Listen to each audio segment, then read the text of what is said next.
Welcome back to Don't Chuck It Up, the podcast where we talk honestly about college admissions without the hype and without the panic. I'm your host, Chuck, and today's episode came straight out of a conversation I didn't expect. Having fun in the college process. When I sat down with Dr. Steve Antonoff a few episodes ago, he said something so simple, it almost slipped right past me. That the college search and the application process should be fun, and there should be a joy to this process. And I've been thinking about that ever since. Especially now, it is August, and the application season has officially started. And a lot of you are feeling anything but fun right now. So today, we're talking about why that quote isn't naive, how lower stress approach actually will lead to a better outcome, and what you and your parents or counselors can start doing this week to make this season feel less like survival and more like discovery. So let's get into it. So the college search should be fun and should be a joy. Steve Antonoff said this and it really just struck me. And I was really like, oh yeah, this really should be fun. And I've noticed that it has gotten more and more stressful over the years. Now, when I say the college search should be fun or the application process should be a joy, some of you are going to laugh, some of you might be annoyed, some of you may yell a four-letter word at me, but stick with me. It isn't really wishful thinking. It's a mindset shift that actually produces a better outcome. So let's talk about this. The application season has officially opened. And I know that that flips a switch for a lot of families because now this process has stopped being abstract and has started getting very real. In fact, within hours after the application season starting on August 1, I received numerous phone calls, texts, and emails from panicked parents. They didn't know what to do. They didn't know where to start. Some of them were feeling a bit of paralysis. Others were talking about arguing at the dinner table. Some students and parents were chasing prestige over fit, and it was just a big of a chaotic mess. Now, none of that is a character flaw. It's just what happens when a huge decision suddenly has a deadline attached. So let's talk about what is going on. Stressed students write flatter essays. If a student is stressed out, the essay is just not going to really capture who they are or what they would like to tell. Picking schools for the wrong reasons are going to cause for disappointment later and not a good fit, and possibly even transferring.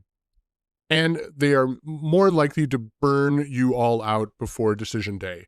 So this whole thing of fit over rankings is my idea in action. Curiosity finds that fit.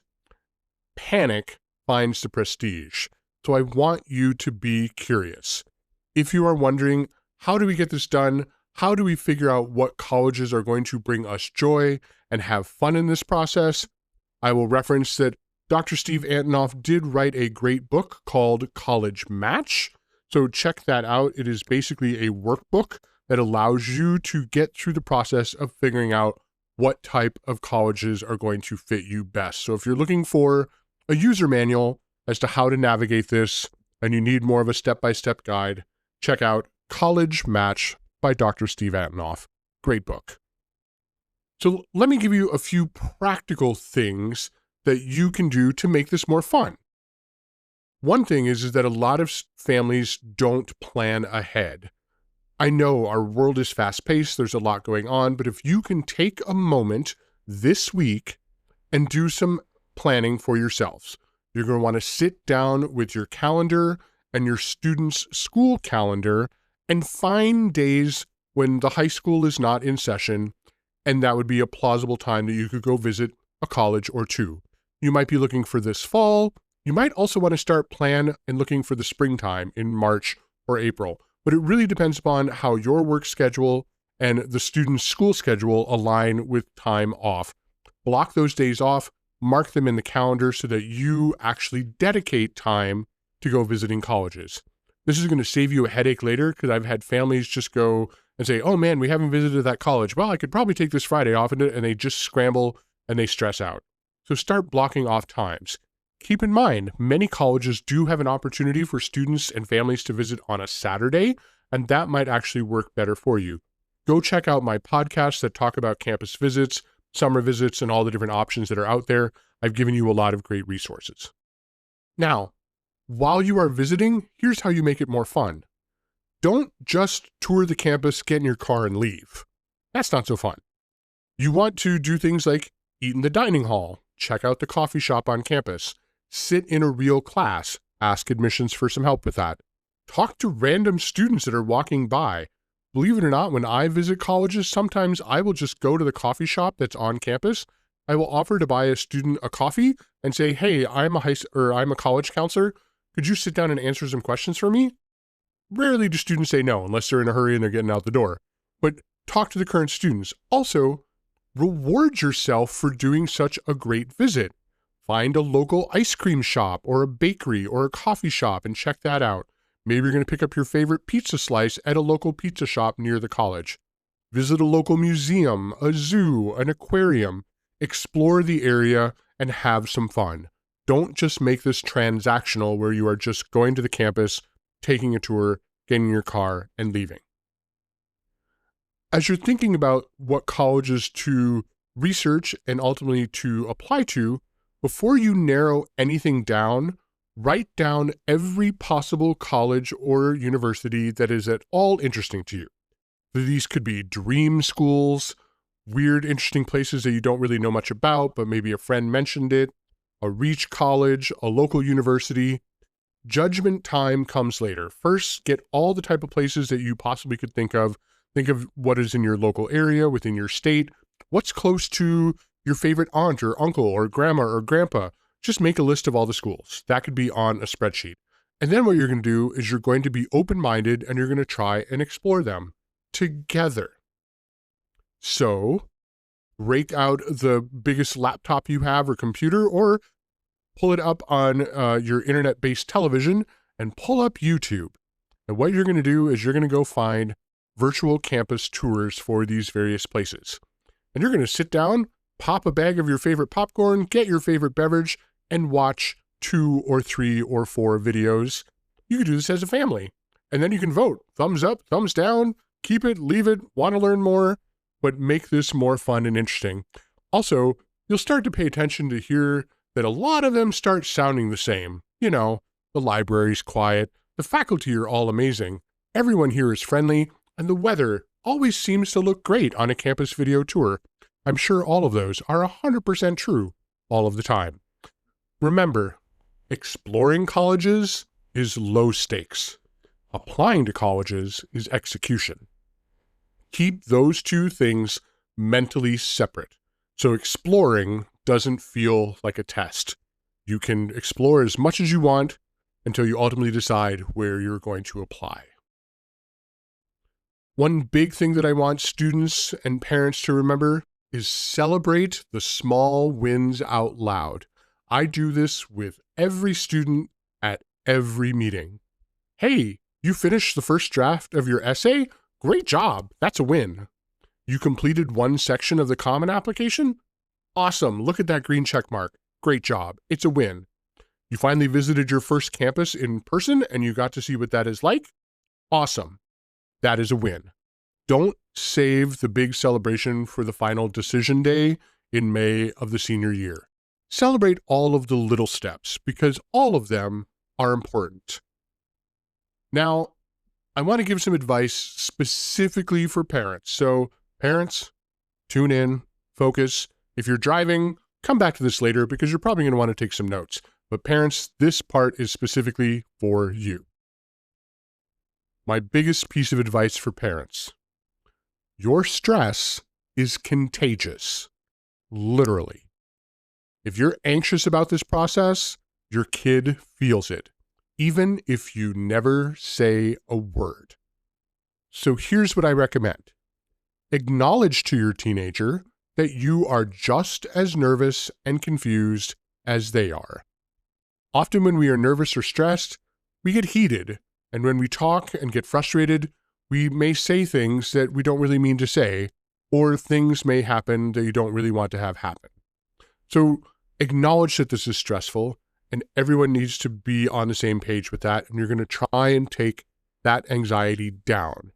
Remember, the thing that I say the most often, this is a marathon, not a sprint. You do not have to complete everything in one day. You are going to do this over many days, weeks, and months to get across the finish line. This is a very long marathon. So don't get stressed from what other parents are saying on Facebook, TikTok, Instagram, in your, favorite mom group or dad group, in real life when you're standing on the sideline of a soccer game or a football game and you hear parents talking. Every person's path and timeline through the college search and the application process is different and unique. Just because your neighbor's kid or your nephew or your niece has already completed and submitted all of their applications does not mean that you are behind. The biggest question I got right after August 1 is parents were calling me saying, "Are we behind?" And I'm going, behind compared to who? Application deadlines go all the way into January, February, and March, and for some colleges, as far away as even May or June of next summer. So there are always colleges that are options out there, so you are never behind. I've had seniors contact me in March of their senior year going, "We need help figuring this out," and we make it work. So don't let the parent yip-yap going on across your school, across your parent circles, in your friend group, at your, place of worship. Don't let them get in your head. This is your journey with your child, and you are going to take it at the pace that works for you. Now, with that in mind, I do recommend block off time to actually talk about college.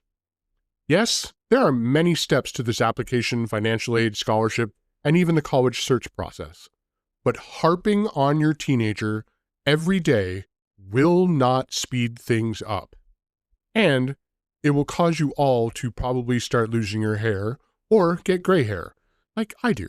So you need to find a time once a week, maybe twice at most, to talk about college as a family. Another thing that can help is make a to-do list of the things that need to happen, especially if you're looking at the next week or two or even a month out. Some families will get a dry erase board and hang it up somewhere in their house, or a large legal pad that you put somewhere to keep track of everything. Sticky notes, that works too. You can do a virtual method, but sometimes having a physical thing that you can manipulate is kind of fun. And yes, you're going to keep adding things to the list as you also cross things off. Parents, you're going to have financial aid and parent documents that you need to worry about, and you also need to be helping your student review their application before they submit it to make sure that they're getting your information on the application correct. Students, you're going to have a host of things to do as well. So find a way to keep track of these things and block off a specific time to talk about college. Do not ask your kid every day, "Hey, how's your essay going? Hey, how's your applications going?" You are going to get a very mute response. And part of this, parents, I encourage you to step away from this once in a while and just enjoy life with your teenager. Part of your stress is knowing that soon your kid will be heading out the door to college. You're excited, nervous, scared, anxious, and you really do want whatever is best for them. I wholeheartedly agree about this, but also make some time to be with them.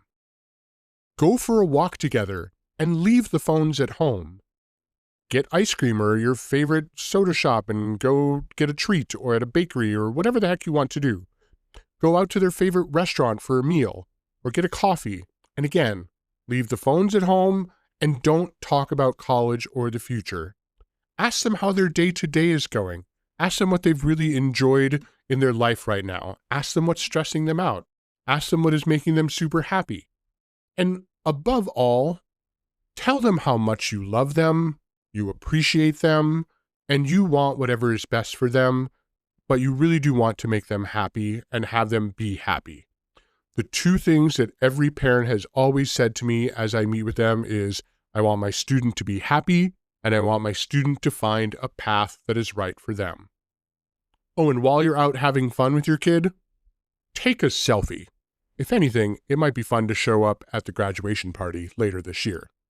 And enjoy and remember these moments. By the way, if you haven't stocked up on Kleenex facial tissue, it's about that time. So it's going to be a long year. You may want to stock up.